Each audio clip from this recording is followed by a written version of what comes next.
I'm happy I'm still on the tour. I don't know how I did it. You know, he asked me how are you still on tour. I hope you continue. I hope so too. But at one point it will be over, and I'll be happy retired. I'll be happy retired.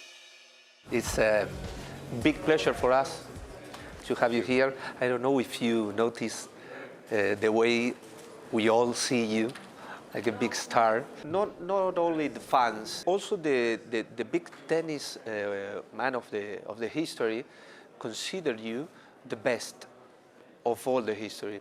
I have here some phrases. Be on board. For me, Roger is the greatest ever who played the tennis game. I have Pete Sampras. He's the most beautiful player ever. I don't ever get tired of watching him. I have Rafa Nadal. If he's playing very good, I have to play unbelievable. If not, it's impossible. Yeah, these are some very nice quotes, and I'm happy I played against some of them, you know, like Rafa and Sampras, and then of course Bjorn Borg is the king. He's our captain at the Laver Cup, you know, for Team Europe, and you know, I admire those players so much. I'm humbled really to be considered part of the best ever. That some even think that I'm the best, you know. Because I come from a very normal background in Switzerland, went to school, went to kindergarten normally, took my bike, you know, became a ball boy. Next thing you know is like I got onto the tour, and I was a talented player from my hometown in Basel to becoming a talented Swiss player, to becoming a talented junior player worldwide, to becoming a top 100 player and one of the more talented guys around. But people were not really predicting that I was going to win, you know, 20 slams. I was going to be 300 weeks at world #1. So for me, this all came as a surprise. And so for me to be in this level of the best ever conversation is a great feeling. I think also the respect I have for them and they have for me is what means a lot to me. I don't know if you remember who was the first opponent. Do you remember? Yeah, I mean, there was several, you know, there is the ones you play, when I played a satellite when I was 16 or 15. The first but the professional. first tour match was in Gstaad in Switzerland, and I was supposed to play Tommy Haas, but he was injured or sick. And then I played the lucky loser, Lucas Arnold, and I came from winning junior Wimbledon in '98. And then I lost to Lucas 6-4, 6-4 on the second court that was packed with people, and they wanted to see the new Wimbledon junior champion from Switzerland, but I lost because Lucas was a veteran of the game and he knew how to play me, and I lost 6-4, 6-4, but it was a good experience. Lucas remembers you. Estaba en el vestuario ahí el martes, me parece, del torneo, y lo vi ahí a Tommy Haas al lado, que se estaba agarrando un poco la panza, y le decía al coach, ando mal de la panza, no voy a jugar. Y bueno, yo sabía que si él no jugaba entraba yo, y justo contra un suizo, un junior. No había muchos suizos en el circuito en ese momento, y bueno, no eran muy respetables, ¿no? el tenis suizo. Entré a jugar, ya en el peloteo le vi que no tenía muy buen revés, que cortaba mucho el revés. Le hice casi todo saque al revés, saque al revés, y bueno, como que no me podía pasar. Y cuando terminó el partido yo lo conocía al coach de él y le dije, el junior bastante bien, me hizo bastante buen partido. Y el coach me dijo, no, pero te tendrá que haber ganado. Y yo para adentro dije, bueno, este fantasma que me dice que me tendría que haber ganado, y bueno, se ve que el coach ya le veía pasta de campeón o de muy bueno. Yeah, interesting. I remember he was always kick serving to my backhand and I didn't know what to do. You know, I was missing power in my shoulders still and not very experienced. Then you improved it a little. Thankfully, Yes. thankfully. You win 20 Grand Slams, 8 Wimbledon. I don't know if you know who is Juan Román Riquelme. He's The football player? Yeah. Yeah. He's one of the most important players in the history of Boca Juniors. Yes. Riquelme told the press once that the Bombonera, the Boca Stadium, is his backyard. Okay. Yes. It's nice to consider that your backyard. Well, I want to know if Wimbledon is your backyard. Yeah, I know they always say the Wimbledon champion or somebody like me who's won there a lot holds the keys. Yes, It's yes, like yes. your little garden, right? Yes, yes. Of course, at times it has felt like this, and it still feels like it's part of my home a little bit. if I would have only played Wimbledon in my career, and I would have won 8 Wimbledons, just that alone would be an incredible career, you know. But I did so much more. So I know how much Wimbledon means to me, how much it means to the game of tennis. It's the holy grail, I believe, in tennis. And for any player to win there is a dream come true. So for me to do 8 there is something beyond the imagination. And it's true, I do feel incredibly connected to the place. Now, is it my backyard? Is it like what Riquelme said about the Boca Stadium? I'm not sure, you know. I was at the Boca Stadium with Batistuta years ago, with Juan Martín as well, and that was great. It was nice to see. So I was in Riquelme's backyard, if you like. Hola, maestro. Master. Máquina, como te digo yo. Fuiste, sos y serás el más grande. No hay otro que te pueda asomar. Y por supuesto, un beso grandote a tu señora y a tus hijos. If you have to choose the best Del Potro or the best Nalbandian? I think the best Del Potro is a little bit more difficult to beat because of the serve and the forehand. It's less in your control. Whereas maybe with David's and Nalbandian's style of play, you still felt maybe you had a chance, even though the problem with Nalbandian, he could make you feel very small and very bad because he would completely outplay you from the baseline with his incredible anticipation and forehand and backhand, the understanding of the game, his transition game, that also was excellent. But maybe just the sheer power that Juan Martín brings, you know, is harder to control. So maybe it's a bit more difficult, but both guys beat me in very big matches, and I respect them equally, I must say. I've enjoyed them, but it's been difficult against them. We played in the Junior US Open together, Junior Orange Bowl, which was the World Championships in the juniors, and I was playing for, that was the semis, and then I played in the finals against Guillermo Coria, actually. So I go way back with these guys, and it was nice to share the courts with them in the juniors, but then also in the pros. And that final of Masters, finals of the Masters, 7-6 in the 5th set. It was crazy in Shanghai. Of course, that match goes back into the epic archives for both of us. And of course, I would love to see them still around, you know, like Safin, Nalbandian, Ferrero, Roddick, Hewitt, Nalbandian. I miss those guys, you know, and I'm happy I'm still on the tour. I don't know how I did it. You know, he asked me, how are you still on tour? I hope you continue. I hope so too, but at one point it will be over and I'll be happy retired. But I miss these guys because it's true, I'm nostalgic about this generation of players because I thought we had a very, very strong generation of players together.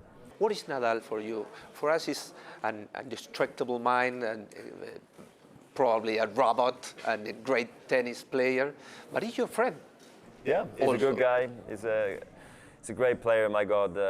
Who would have thought that he was going to be world #1 again this year after being the world #1, I think, for the first time 11 years ago. All the people were saying that he was going to be injured, he was going to not make it, he's not going to be healthy at one point, his game is too brutal. But he found a way, and he's had another incredible season with 2 Grand Slam wins this year. He's at 19 Grand Slams now, and I've really enjoyed the court as well with him at the Laver Cup twice, once in Prague now, in Switzerland, in Geneva, and I learned a lot from him. You know, he's a great champion, he's great for the game, and I'm happy that we had the matches and the battles that we had, particularly at Wimbledon, French Open, even in Australia. We've had some massive matches, you know, and he's going to go down as maybe the greatest player of all time. He's that good, of course. Well, you told once that you wanted to be a soccer player. Are you good in that sport? In Switzerland, good, maybe a little bit, but not Argentina. Switzerland level good. No, I don't know how good I was. I stopped playing football when I was 12 years old, and I chose to play tennis just because I couldn't attend all the practice sessions during the week. So I then was allowed to play on the weekend for the matches because I said it's not fair for the other players if you go play tennis and don't come to all the football practices. So then I said, okay, I'll play tennis, fine. But I was pretty good in football, but I don't know if it would have been good enough for the B League or the A League or the national team. I don't think so. but I'm definitely very happy I chose tennis. It was a good choice for me. Yes, obvious. You have a friend, an Yes. Argentinian friend, in football, Tell me. Matías Delgado. Yes, I have several. I have Jimenez, I have Delgado, I have Cambiaso. Look, Mati's a great guy. I gave him a racket of mine. He went to play tennis with it. Yeah, he was our captain at FC Basel, you know, my favorite team. When I was a junior, I actually played against them, not for them. I was in the rival club, but he's been so wonderful for our team. And He plays well. he played great. Uh-huh. He was influential in all the wins we had for, I think we won 8 years in a row, and he was the captain for many of them. When he retired, it was a sad day for our football club, and we're still in touch. I have his number, and I don't know if he's around or not, but he's a great person, so I'm happy for the message. Él es un amigo más y eso lo hace él. El otro día fui a Suiza y estaba en la cancha y postea algo en Instagram, qué sé yo, y le pongo, ¿estás acá en la cancha? Y dice, sí, estoy arriba. Le digo, bueno, yo también. Bueno, venite. Por WhatsApp privado le escribo. Y me dice, vos subí, que estoy con mi mamá, con mi hermana, estaba la hermana, no, la mamá, el padre, el entrenador, y subimos ahí, nos quedamos charlando un rato, y me sigo poniendo nervioso, encima el inglés tampoco, ¿viste? Salimos campeones nosotros, entonces vino él ahí a presentar, entonces ya está el ambiente, ya está en el vestuario, haciendo notas, pueden pasar por la prensa, ¿viste? ¿No? Te hacen notas, y yo le digo, Roger, cada vez que va al vestuario, digo, Roger, por favor, espera. Sí, Mati, te voy a esperar. Yo estaba parado ahí. Iba adentro, volvía, pum, la foto del presidente, esto, otro. Roger, por favor, no te vas. Mati, quédate tranquilo que me quedo acá. Ya había llegado mi mujer, los nenes. Y yo decía, Roger, si por favor puede venir afuera, nos sacamos con las copas acá, encima de la copa y campeonato. Y nada, y vino, boludo. Y estaba, o sea, algo alucinante, boludo, que no lo puedes creer. Esa fue la noche que me saqué la remera y digo, ya sé que no me pediste mi remera, pero te regalo. Digo, así que a partir de ahora vos me debés algo. Después me dio la raqueta un año y medio después. Con Del Potro jugaba. Termina el partido, la ceremonia, la gente se va, nos quedamos y me vienen a buscar, bajamos. Roger me dice, Mati, boludo, te estuve guardando la raqueta que te había prometido cuando me diste la remera. Me dio a entender como que me la llevaba de viaje porque no sabía dónde te iba a encontrar. Yo no sé, como si por ahí le aparezco en Australia, cualquiera. ¿Viste? Me dice, te la firmo, ¿qué vas a hacer? ¿Vas a jugar? Y digo, no, sí, voy a jugar seguro, yo no la voy a poner en la pared. Te la firmo, me dice, si se te borra, te la vuelvo a firmar, qué sé yo. La dejé acá, pues sabía que me ibas a preguntar, mirá. Mirá, está sucio ese juego, 200 kilos, boludo. Los que entienden de tenis me dicen, o sea, juega con una raqueta que esté a tu nivel, mal. Yo quiero jugar con, de hecho, Lulo, lo mío, yo quiero jugar con esa, no me la saca nadie. Yeah, Gabby's been fantastic. She invited me last time to her apartment here in Buenos Aires. I remember she did dinner for us, and you know, Tony, my agent from Team 8, and Gabby go way back with Monica Seles and Mary Jo Fernandez, who played against Gabby, and then of course also Gabby knows my wife, who used to be on the tour, and I've always been a big fan of the women's tour, I must tell you, not just because of my wife. She was on tour for much too short of a time. I still follow it a lot, you know. Gabriela Sabatini for me was like one of my favorite players when I was growing up and watching you know, her rivalry with Steffi Graf, and then Martina Hingis came up and she also played Gabby, so I'm really happy to have the message from her. And you have so many coaches. Peter Roach, Ljubicic, Edberg. I think that Peter Carter was special for you. More in human things than in tennis things, probably. How do you feel, or how do you think he's watching you right now, being a star? I think he probably couldn't believe it, you know. I hope he's very proud. I hope he's happy. He taught me a lot of my technique, and he was like an older brother for me who taught me values in life, you know, politeness, being nice, and all these things, like my parents taught me too, but he also was able to keep that going on the road and also at the tennis center, which I spent a lot of time at. Unfortunately, he's not here to see it all, which makes me sometimes very sad, but at the same time, I think I've been very fortunate to spend the time that I did with him, and you know, we still think of him very often because he was a great man. Who's the way you want to be remembered?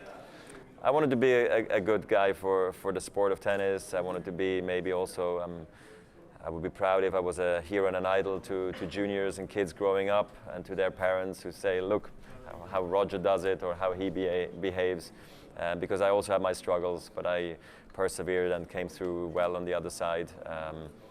And I wanted the fans to enjoy tennis and have a good time. I always felt like I respected everybody, and I know that the tennis is bigger than any player that ever lived, and that I was part of it was it's